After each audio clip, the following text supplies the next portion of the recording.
Hi everyone, I'm Michael Casey, Chief Content Officer at CoinDesk. It's a pleasure to be here.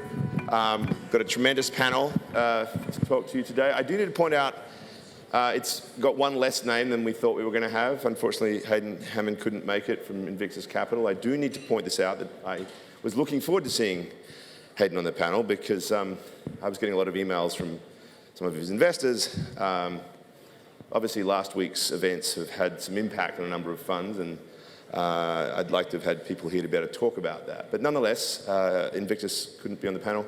But I've got some tremendous people here. And clearly, with the events of last week, it's become, an especially topical theme. So let's first of all just go down, and if you guys can introduce yourselves, so people get a sense of what your position is here, that would be great. So why don't we start with Blair at the end?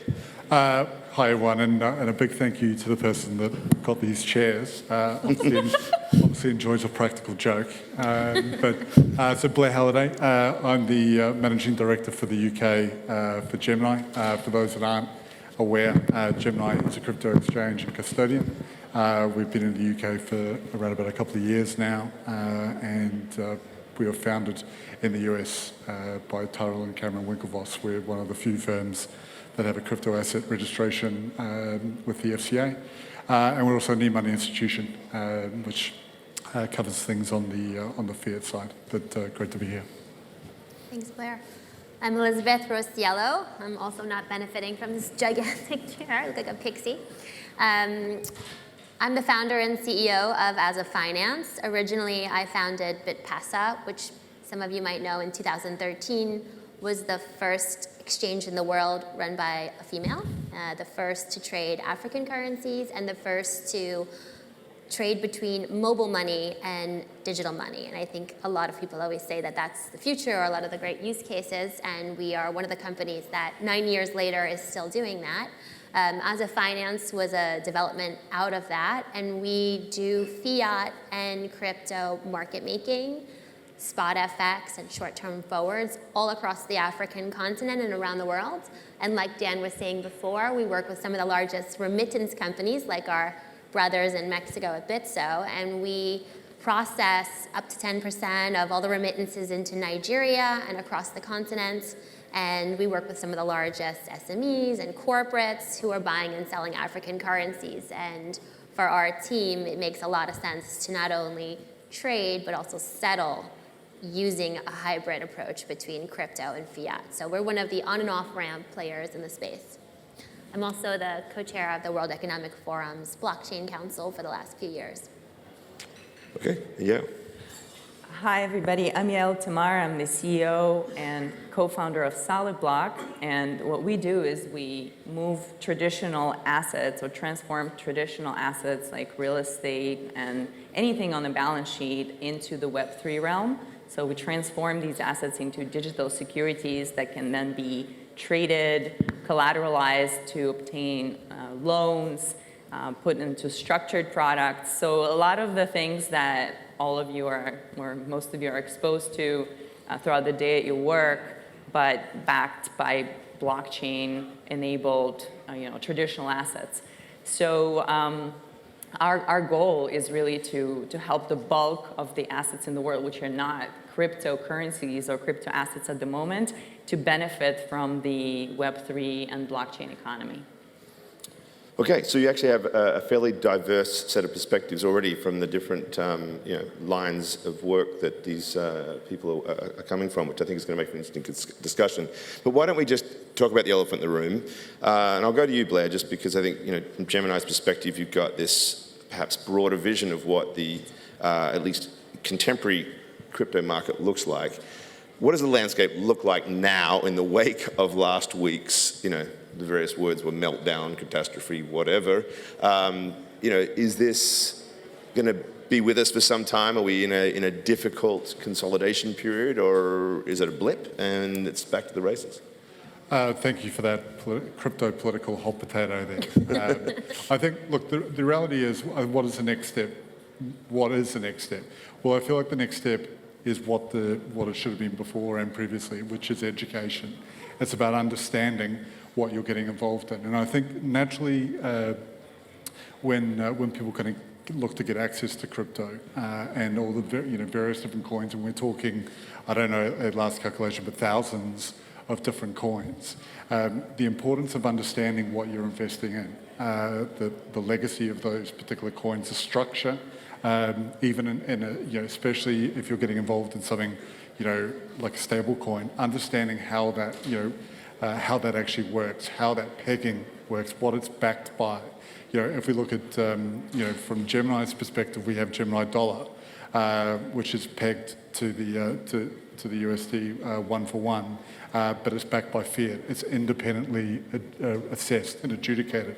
It's independently reviewed from the perspective of the technology that helps support and underpins that. And I'm not saying necessarily that is the only way that a stable coin or that kind of coin should exist. But I think it's important to understand what that means in conjunction with some of the other, technological structures out there and the risks that can exist there. So I think, broadly speaking, I think we'll go into another, just the latest iteration phase of education, of understanding, what people are getting involved in, the undertaking of genuine informed risk assessments. So again, it's all about, education. And I look at it from the perspective of, the adoption in the UK market over 2021, and earlier on this year, we released our most recent State of the Crypto campaign, which is a report which kind of goes into the heart of adoption in the UK. And so what we saw in the UK over 2021 was a substantial increase. We saw around about almost 20% of consumers have got access to crypto at some point, and that number grew by 45% on the previous year. So again, we're seeing a phase where there's just much more interest, much more adoption, greater education, but we can't stop there. It really is incumbent on everyone to become more aware of what they're getting involved in, how that works, how that structurally looks, and the risks to them as an investor, either as a retail, small-time investor, or as a high-net worth individual, as an institution as well. Crypto is not immune to fluctuation. We know that, and the value is there in that volatility. And certain kind of institutions, that's one of the reasons why they're looking to access it. They can, make money on movements. I think it's just important to kind of, always kind of go back to the heart of understanding what we're getting involved in, or people are getting involved in, the volatility component there, and what this strategy is. And I think eventually we'll move through. And this is not the first time we've seen this, though, right, Elizabeth? I mean, you've been in this space for a long time. We have these big waves of volatility. Yeah, but I worked during the banking crisis. It happens in the equity markets as well. And I work in emerging markets, and crypto is still my least volatile currency. So, I mean, I'm not surprised about last week. I'm not surprised about the Ripple SEC. I think if you talk to people who have been doing their due diligence, who do know the founders, who do know the teams starting these things, who are up to their neck in information about how these companies are formed, and they are companies, whether they're fully regulated, whether they self-regulate, whether they're audited, who's invested in them, how quickly they've rose. I mean, these are all things everybody here learned in business school. Why do we throw these out the window just because it's using a new technology? So I'm not surprised at all about last few weeks.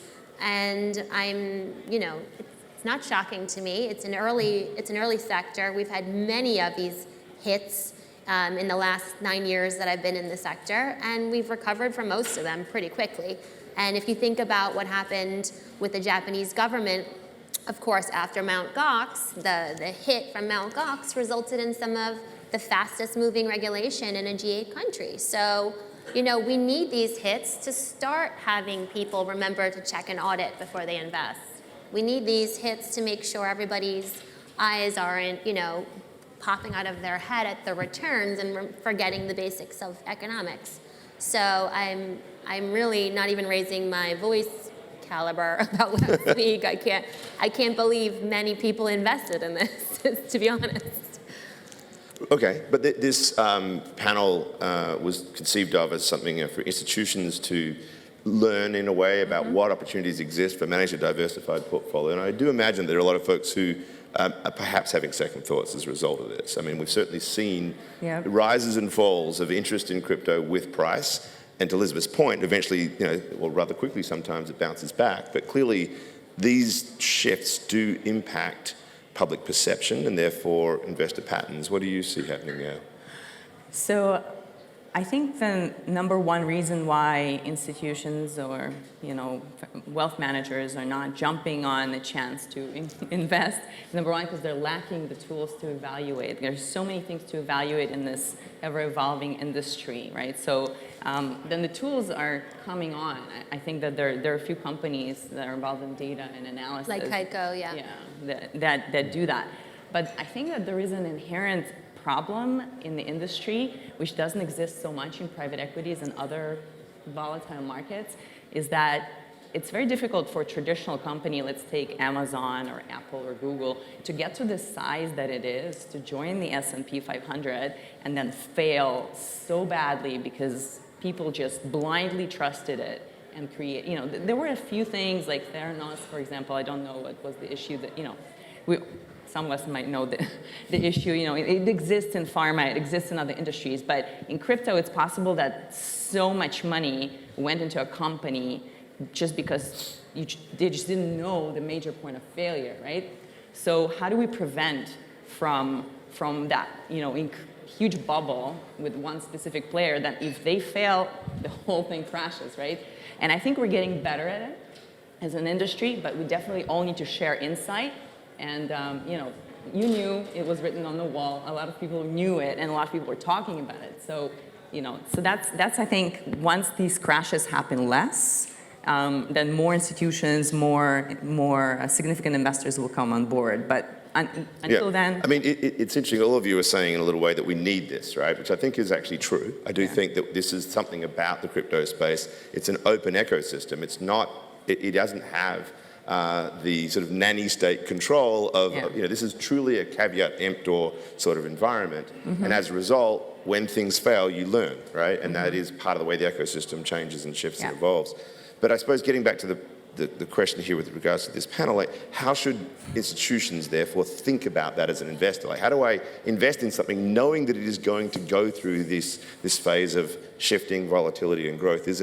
Do I play the volatility as something to build a return of, or do I just sit on and wait for the long-term strategy in this? I mean, Blair, what's your take? Well, I think that's the heart of the matter. It's not simply one or the other. There are clearly, from an institutional perspective, there's a broad range of different institutions that are accessing the market and a broad range of rationales as to what they're looking to get out of it. It's clearly some asset managers, et cetera, and other kind of institutions are looking to provide it as indirectly because their customers are demanding it. They want access to it, to help diversify their portfolio. If we look at market makers and other such things, they're looking at to make money on that movement. So to have a kind of it's not a one size fits all. It's a broad market.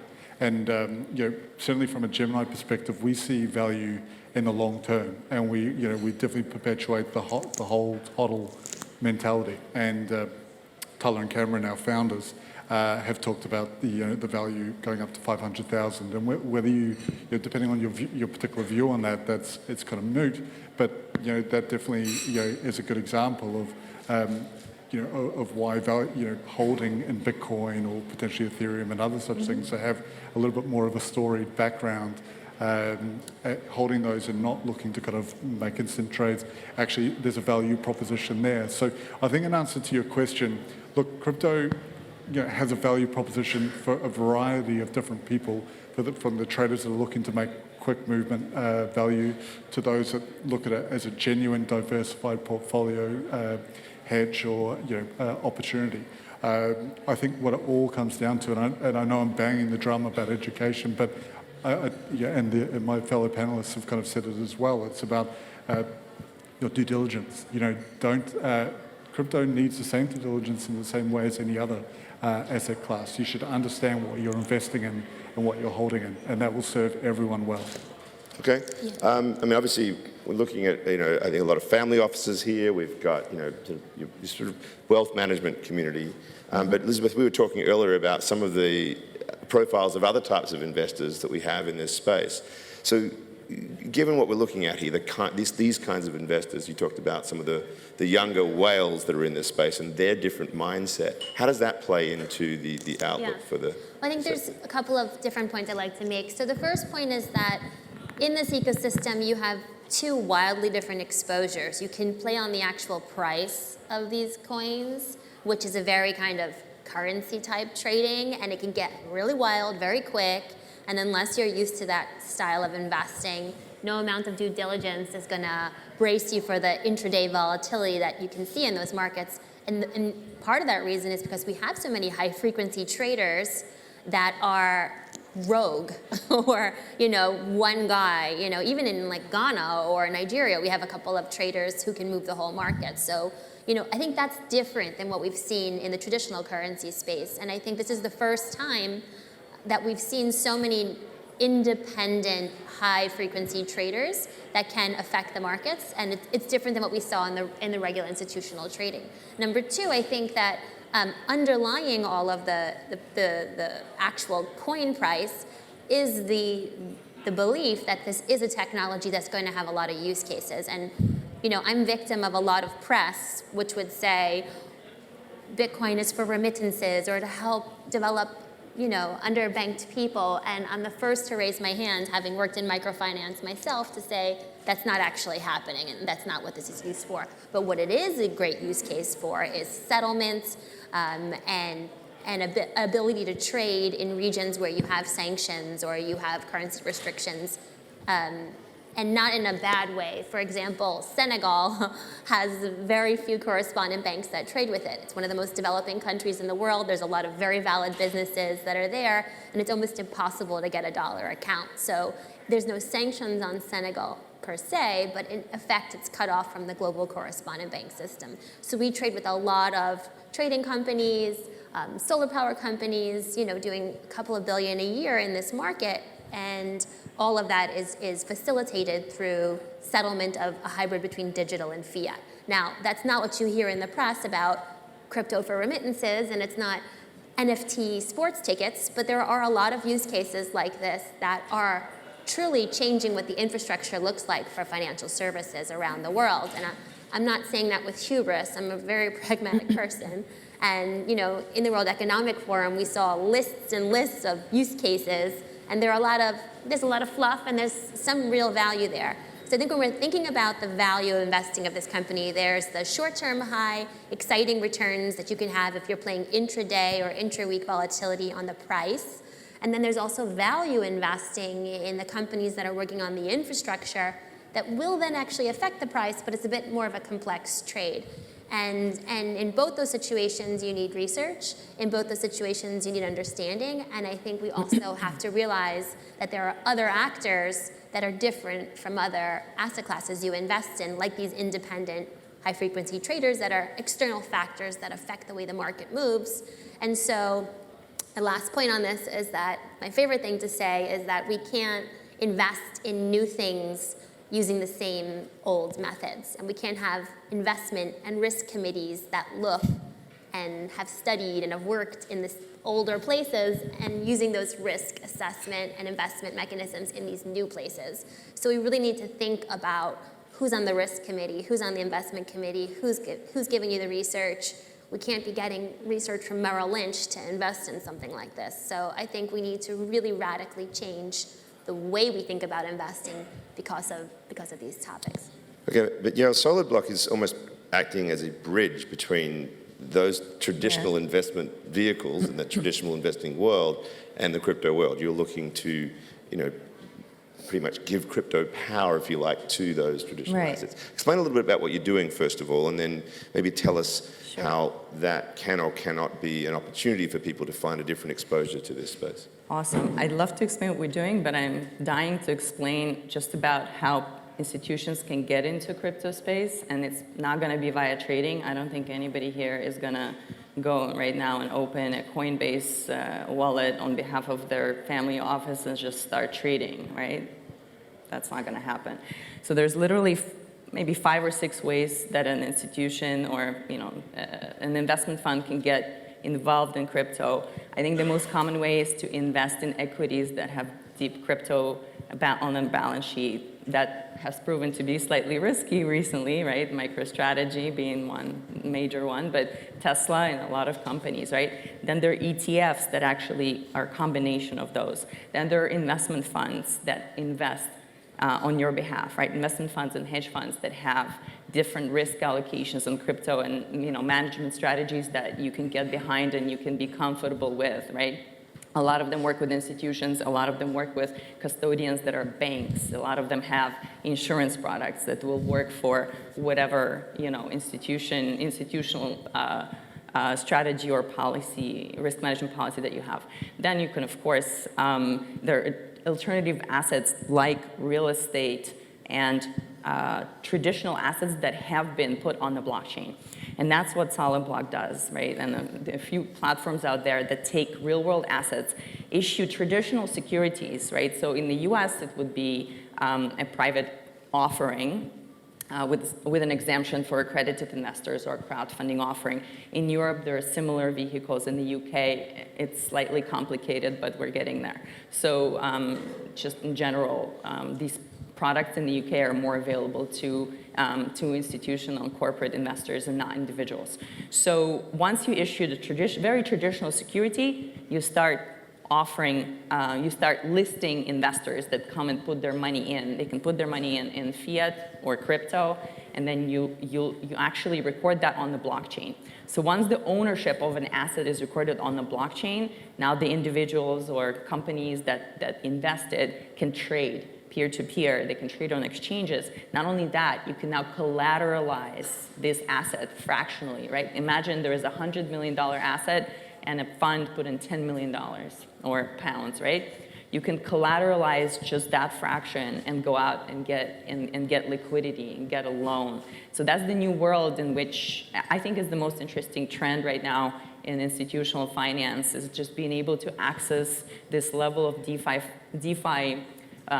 for institutions funding. So that's have we cracked the challenge of the bridge between the real world and the and the native? A lot of what's traded until now, and crypto has been native blockchain tokens for that reason. Yes. So what is the mechanism by which we're sort of securing that connection? Right. So just as an example, MakerDAO is a blockchain company foundation that has a stable coin that's been backed mainly by Ethereum and some other cryptocurrencies. So now they started backing that currency with traditional assets. And just, I think in the last few months, I saw in the news that they put a traditional loan basket, mortgage-backed loan portfolio, and they put it as a collateral into kind of their lending pool. So they literally put a traditional asset, which was securitized. They put that, started recording ownership of that, whoever put the money in, on the blockchain, then locked it in a vault, locked it in a wallet, right? Once the format of a security is digital and digitized, you can collateralize it much easier and much more transparently through blockchain mechanisms. So they put that on blockchain and they lent against it from a pool of investors. So that's what I think is really the future of finance. Okay.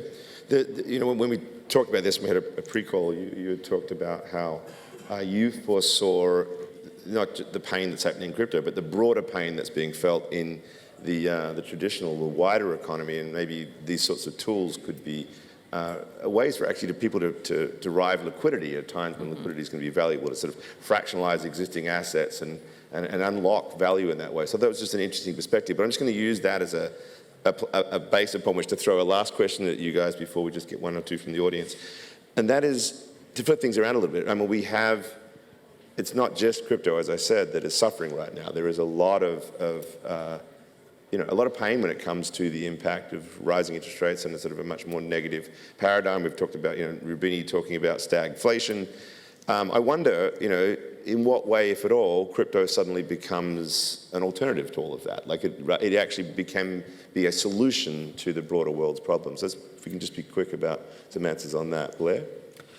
Yeah, look, absolutely. I mean, we already know that crypto is definitely viewed as an inflation hedge. So absolutely, there's certainly a developing opportunity. for crypto, be it Bitcoin or other such coins, to really kind of enforce the opportunity that has always presented itself with it.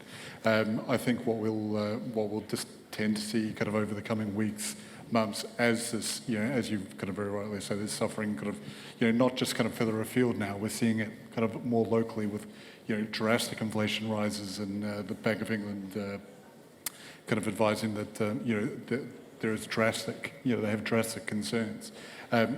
Bitcoin most certainly does present us an opportunity, as an alternative to the existing sovereign regimes. So most certainly I can see that opportunity taken. It seems like we have a different time frame than the most recent one, though, because people are pointing out that it's not functioning as a hedge, certainly in the short-term period, but maybe over the longer term. Elizabeth, what do you see? I think we can't forget about the fact that there's an entire generation coming of age right now that is completely locked out of the way that most of you entered the financial space, and maybe none of you thought that Revolut or Monzo would be these super banking apps, but everybody I know uses them and looks at me insane if I were to ever say anything besides using one of these apps, especially here in the UK and Europe and now the US. And so we can't forget that in the next 5 to 10 years, this maturing population, this demographic, wants a wildly different financial experience. And they're still investing in this space. And fewer and fewer larger traditional banks, investment banks, asset managers will even service this demographic. So in one side, I'm part of a younger founder demographic that is not being serviced by these financial institutions and wants new investment classes, wants new investment vehicles. And it's a very big powerhouse movement. On the second side, I'm also working in Africa and in frontier markets where people of every age are left out of the global investment, and very wealthy business people in South Africa or Uganda who are completely legitimate and very compliant can't access investments because of where they live. People who went to Princeton and Yale and come back to live in West Africa and can't invest in the latest Wall Street IPO because they don't have a US address or US driver's license anymore. And there's a huge wealth that's growing that's looking to invest in this. So I think as things get tighter and companies restrict the risk profile and de-risking continues, you have both the youth demographic and you have the move to the global south and the wealth coming from the global south that are both seeking out something more accessible, more versatile, and more open beyond just US and European investors. Okay. Yeah, I think I'm just going to jump to the audience just quickly. I think we have running short on time. Any questions out there that you'd like for our panel? Well, there was a hand up there, I think. Yep, fourth row back. Thank you. I think this is a question for Blair, but for the rest of the panelists.